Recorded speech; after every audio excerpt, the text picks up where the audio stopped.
Corporación Minuto de Dios, programa de licenciaturas en Ciencias Sociales, y el área de Historia Moderna y Contemporánea presentan la Primera Guerra Mundial. Bienvenidos a un encuentro con la historia. En este espacio vamos a hablar sobre el cruento acontecimiento de la historia universal llamada la Primera Guerra Mundial o la Gran Guerra. Etapa de la historia de la humanidad que marca un periodo de 4 años de conflicto y sangre.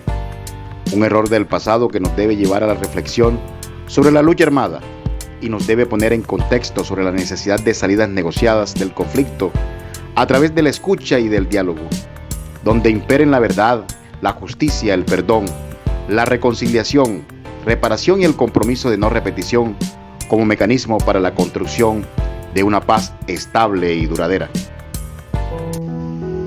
Transcurría el año 1230.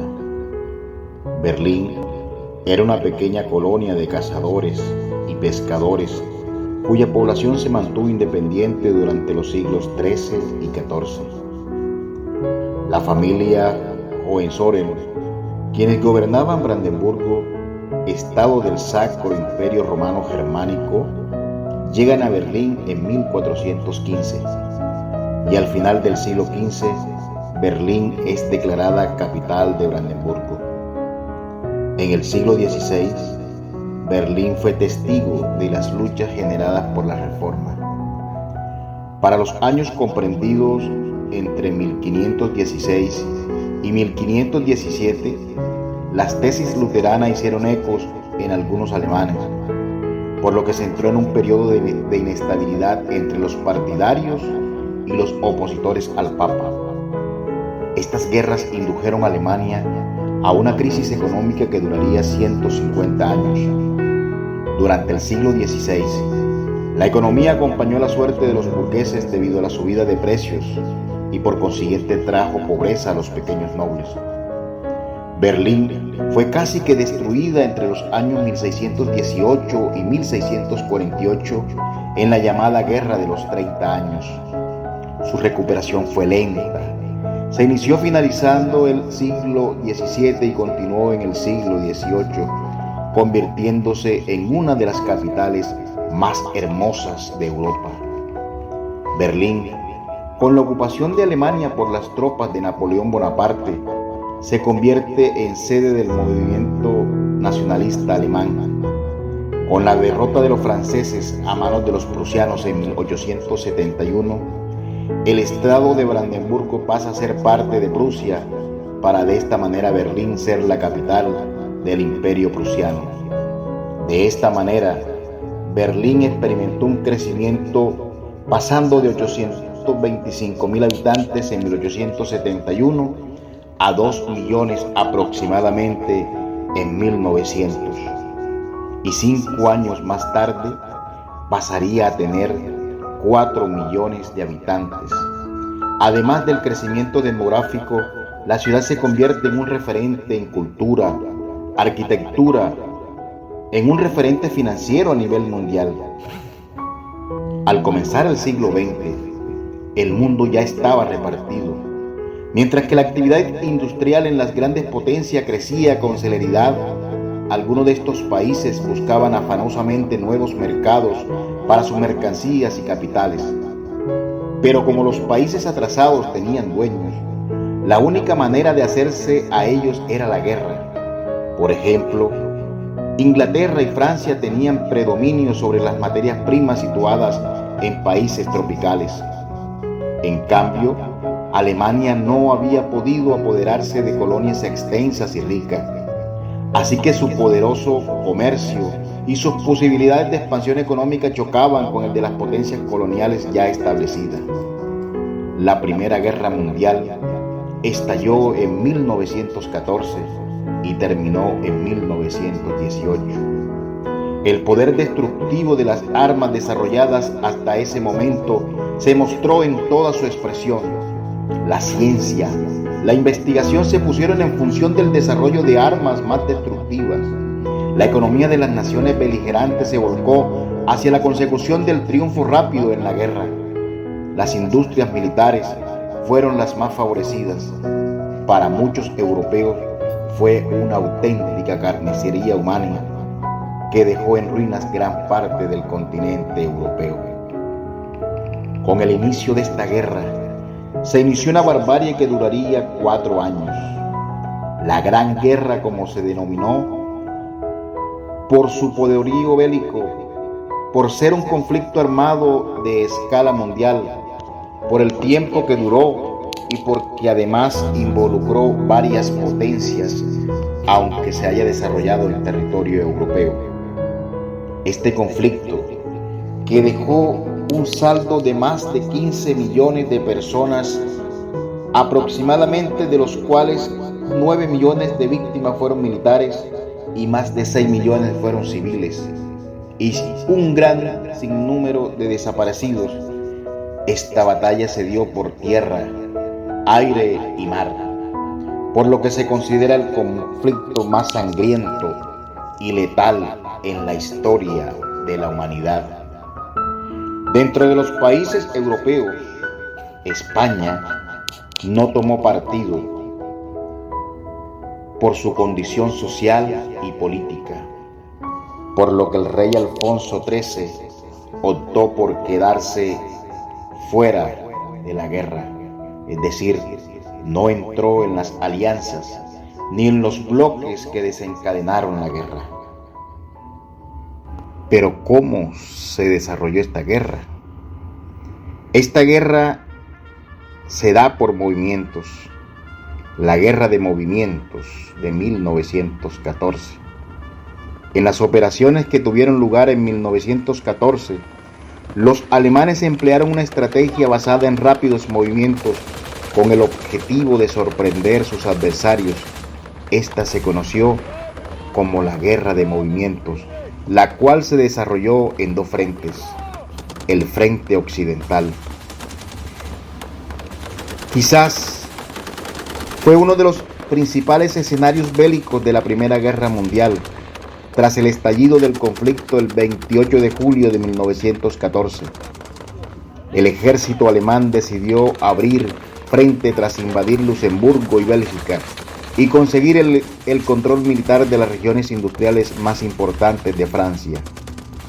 El frente occidental sería tristemente célebre por haberse convertido en un gigantesco campo de batalla en el que murieron millones de hombres que se enfrentaron entre ellos desde las largas e insalubres trincheras construidas con sacos de arena. Esos frágiles refugios, los soldados sobrevivían como podían sin las más mínimas condiciones de higiene. Esto se conoce como la guerra de trincheras. En el transcurso de la guerra de trincheras fueron evolucionando de manera que se proyectaron corredores más largos, se cavaron a más profundidad y se incorporaron en su construcción materiales resistentes como el hormigón y el acero. También se instalaron más púas de alambre que nunca. Todo aquello sustituía las cadenas y los sacos de arena e hizo de las trincheras una red continua de túneles y pasillos, a veces con 4 o 5 líneas paralelas que se podían comunicar entre sí. Para mayor seguridad de los soldados que luchaban en el frente occidental, las trincheras se excavaron muy por debajo del nivel de la tierra para evitar el fuego de la artillería que reventaba literalmente. Muchos veteranos de esta guerra han hablado de lo que recuerdan de los heridos, pero que causó una impresión tan profunda como esta fue otro aspecto del conflicto menos frecuente.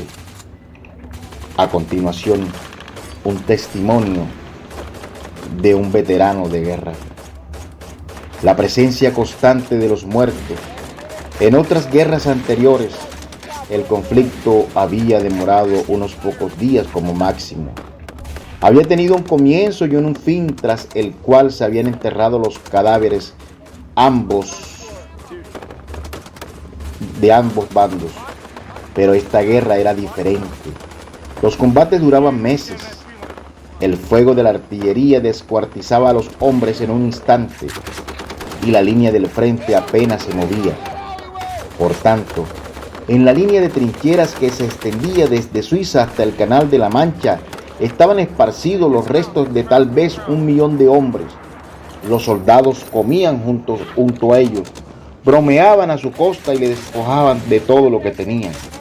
Los soldados tenían que seguir adelante en presencia de innumerables cadáveres, algunos conocidos, la mayoría anónimos. Los que eran enterrados a menudo volvían a aparecer durante los bombardeos y a veces se les volvía a sepultar para defender, literalmente, las trincheras en las que ellos mismos habían combatido.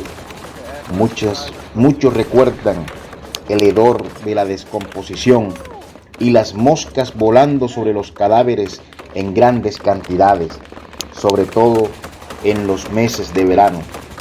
Todo el mundo aborrecía las ratas. Resulta difícil imaginar cómo debía ser un lugar tan espantoso. Todavía hoy se pueden encontrar huesos humanos en los alrededores de Verdún. El otro frente de la guerra fue el frente oriental. El fracaso alemán en Francia se debió en gran medida a la contundente intervención de los rusos, hecho no previsto por los estrategas alemanes que menospreciaban su capacidad de movilización. Por contra, los rusos penetraron en Prusia Oriental a finales de agosto, derrotando a los austríacos en Lemberg y conquistando la región polaco de Galicia bajo soberanía austriaca. El inesperado empuje ruso provocó el despliegue de los alemanes hasta que el general Hindenburg, jefe de las tropas alemanas en el frente oriental, logró con los refuerzos provenientes del frente occidental obtener 2 sonadas victorias en Tannenberg y en los lagos masurianos.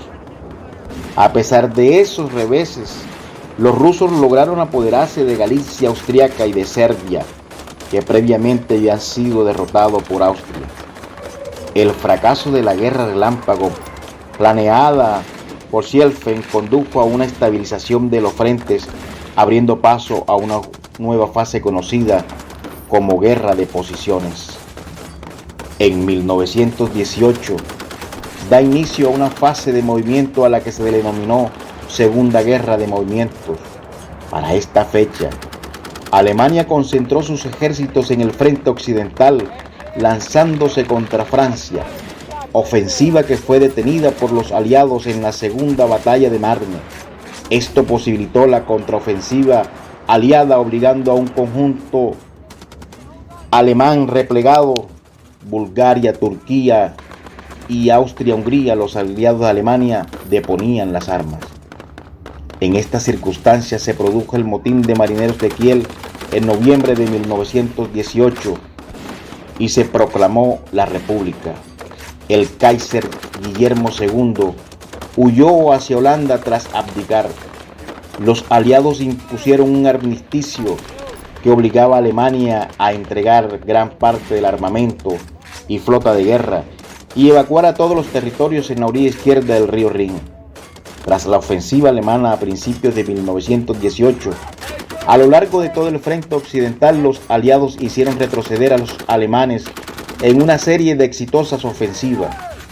Alemania, en plena revolución, solicitó un armisticio el 11 de noviembre de 1918, poniendo fin a la guerra con la victoria aliada.